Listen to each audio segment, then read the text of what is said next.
he can be a bastard. But he's usually right. He hates self-pity more than anything, in writing and in life. That makes him a great editor and a damn tough human being. I can't believe you're 80, Herb.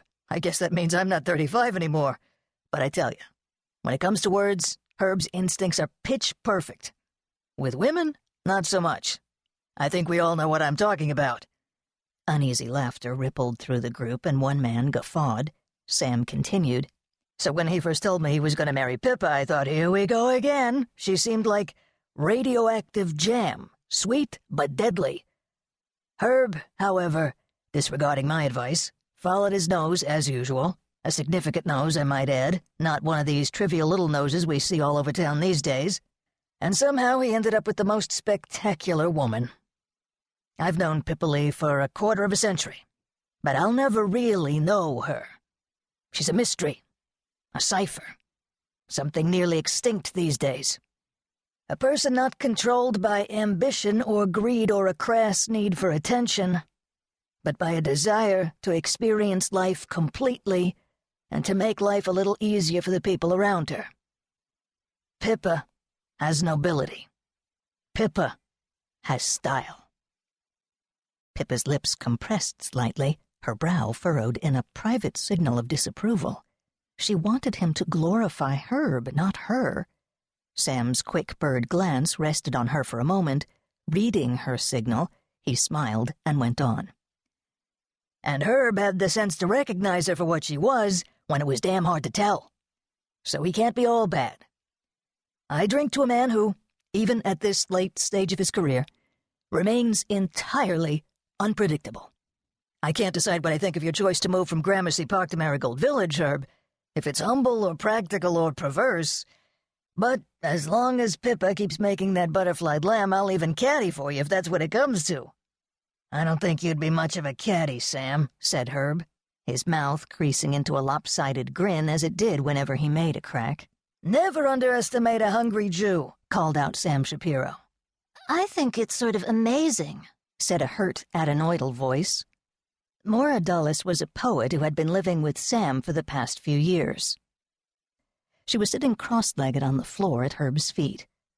I mean, you left everything behind. Pippa, you are so courageous to just get up and go, start a new life.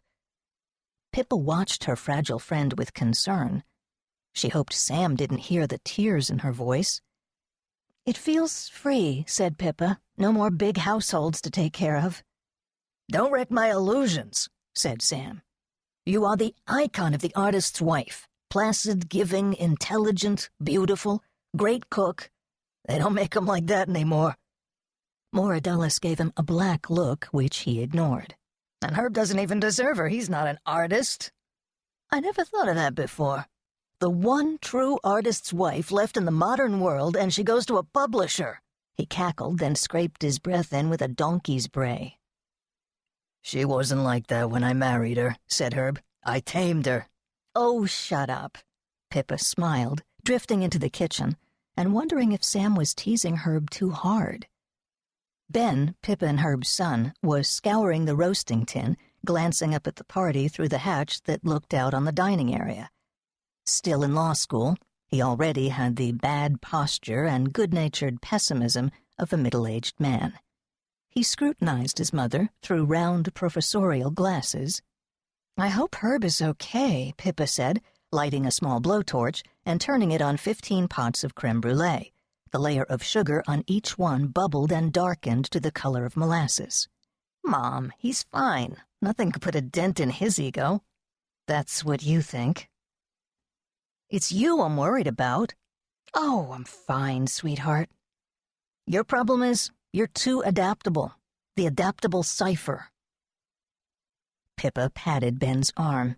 He was always protecting her from harm, whether she wanted him to or not. In the next room, Herb was talking intently to Sam, hunched forward in his chair. He was still so handsome, Pippa thought, 80 years old, with a full head of hair and his own teeth. When was it all going to implode? You should do it too, he was telling Sam, if you manage to get old. I recommend it. Turned my whole life into cash, giving it to them.